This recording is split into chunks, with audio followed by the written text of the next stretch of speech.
Why did you get into it? What was the spark that made you want to do this? Initially, it was just, for the love of the instrument. I started off playing the viola when I was really young, and I switched over to karate for a few years because, it wasn't cool to play viola when you're listening to, Judas Priest and Motley Crue and Ozzy Osbourne. Mm-hmm. And then, I really started getting into metal and hard rock and stuff like that. And, I picked up the bass, and I just fell in love with the instrument. Mm-hmm. And, I think it's, mostly that, and the other end of the coin, I think it's just because, I think everybody who's a musician is kind of a dreamer.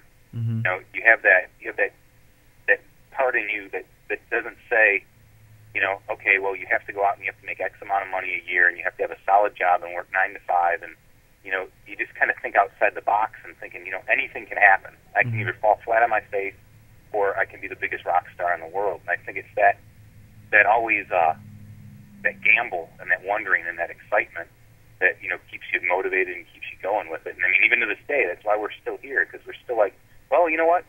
One more album, this could be the one to sell 10 million copies, Mm-hmm. And it's just kind of crazy that you keep on doing it, and I'm sure there'll come a point to where it's either, we either done it or we haven't, and it's time to, do whatever. But, for right now, we still have that drive going on. Yeah.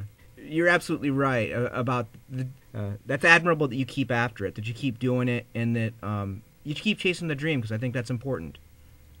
Yeah, I mean, you definitely have to keep the faith, Yeah. That's a major part of it. Yeah. So, how long does it take you guys to write a record?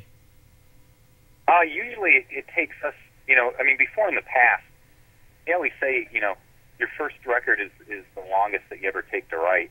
And then after that, they kind of fall into place, which is somewhat true, except for the last record that we did. After we did the Throttle Junkies record, we kind of kept pushing things out after that. We'd write a bulk of material, then we go do a record, then we go out on tour, then we write another record, go out on tour, write another record. And with this one, the Picture Perfect record, what we really did is we put on the brakes. Mm-hmm. And we just sat there and we said, for the last 3 records, it's been get off the road, rehearse, get in the studio, put out the record, tour, wash, rinse, repeat. Mm-hmm. And what we did is we decided, let's stop. Let's not take time off, but let's really take some time to figure out who we are, what we want to do musically, what the vision of the band is, where we want to go with this. And it took us from the point that we said that until we finished the record almost 2 years. And, we'd taken a lot of time writing. We spent a lot of time in the studio trying different things. And it really panned out for us. Mm-hmm. I think we definitely made the record we wanted to make and the record that we needed to make at this point in our career. And, it's almost kind of a throwback record to the original vision of SoiL. Mm-hmm. We were influenced by bands like Aerosmith and early Metallica and, Ozzy Osbourne and Zeppelin and things like that. And Mm-hmm. that's kind of where we wanted to always take the band. We always kept pulling more of the metal roots out in it. And I think this one we really touched more into the hard rock roots Mm-hmm. than we ever had before. Are you still based in Chicago, or are you out in L.A. or anywhere now? No, we're still in Chicago. Our singer has been back and forth between New York and L.A. and everywhere in between. He's kind of like our resident nomad. But as far as the core of the band, it's definitely based in Chicago. That's good. And you can kind of hear that Midwestern rock roots in what you guys do, and I dig it. I get it. I'm from Iowa, so. Awesome. Yeah. We played Des Moines quite a lot. Back. I like Iowa a lot. The crowds there, everybody gets it, Yeah. Well, half the reason why is because we don't have shows coming through, and when we get national acts coming through, it's on fire. It's just great. It's great. Actually, and with my independent label, we actually signed a band called Index Case from Iowa. Starting out, what do you think makes it happen for you? I used to. Everybody asks that. What do you have to do? What do you have to do? And I've seen bands that have so much talent and just are so amazing, and nothing happens with it. It's the number one factor that you definitely have to have is you have to put together a band of hungry, do whatever it takes musicians. Mm-hmm. Because if you have one person that says, "Well, I don't want to do that that show, or I don't want to go on that little tour because I'll lose my job, or Mm-hmm. you know, I have a kid to support, or you know, I have a house. You know, I mean, honestly, till we were about all in our mid-20s, we all still lived at home with our parents Mm-hmm. because we wanted to make the dream happen, and you know, we couldn't be tied down with anything because we were quitting jobs left and right. We were going out on, you know, month-long tours, playing to 50 people at a night, and you know, you have to be able to devote everything to it. I mean, you hear these VH1 behind the music stories, and they're always saying, you know, oh, we're all living in an apartment infested with cockroaches, and we worked for pizza deliveries, and we did this and we did that, and you know, it's for the most part that's true. Mm-hmm. You have to give up your entire life, and you know, I wouldn't trade my musical career for anything.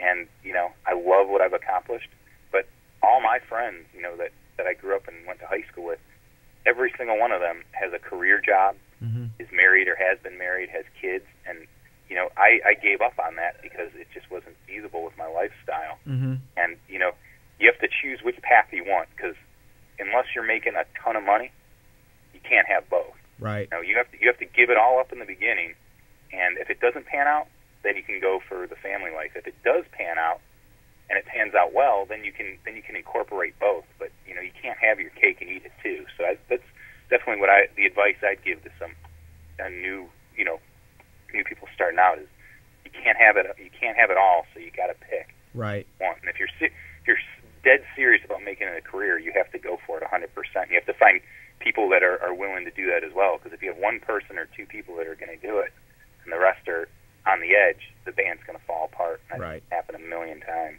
Yeah, absolutely.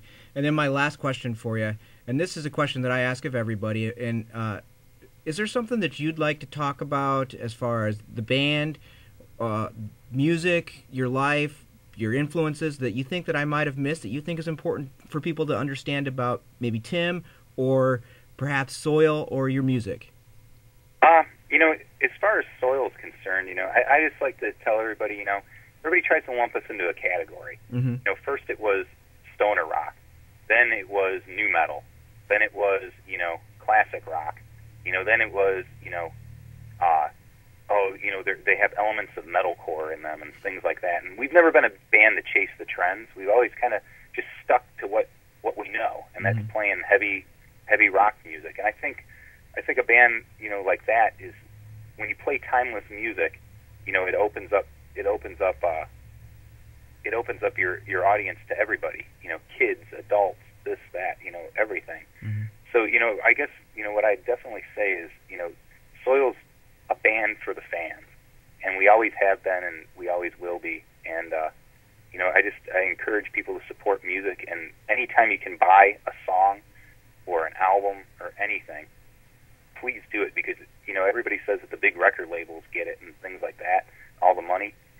In order for a band to survive, they've got to sell records. They've got to prove themselves. And you know, a lot of bands are doing it by themselves, but labels still do help the bands, and they help the bands get to the fans and get exposed to the fans. You know, if it wasn't for record labels pushing bands, there'd be so much music out there that I never would have heard of. Mm-hmm. You know, so I think people need to get away from, you know, the music industry is completely evil, and I'm going to just take the music for free because they've screwed me over so many times. But in the end, you're really just screwing over the band. So if anything, I would say please buy songs, please buy music, and support those bands, your favorite bands, by seeing them live and turning your friends onto it. Gotcha. That's great. Cool, man. Well, thanks a ton for the interview, and I think there's going to be a Des Moines, Iowa date on the Smile Empty Soul tour. So You're actually going to be in my town April 1st. You're going to be at Spicoli's in Waterloo here. Oh, perfect.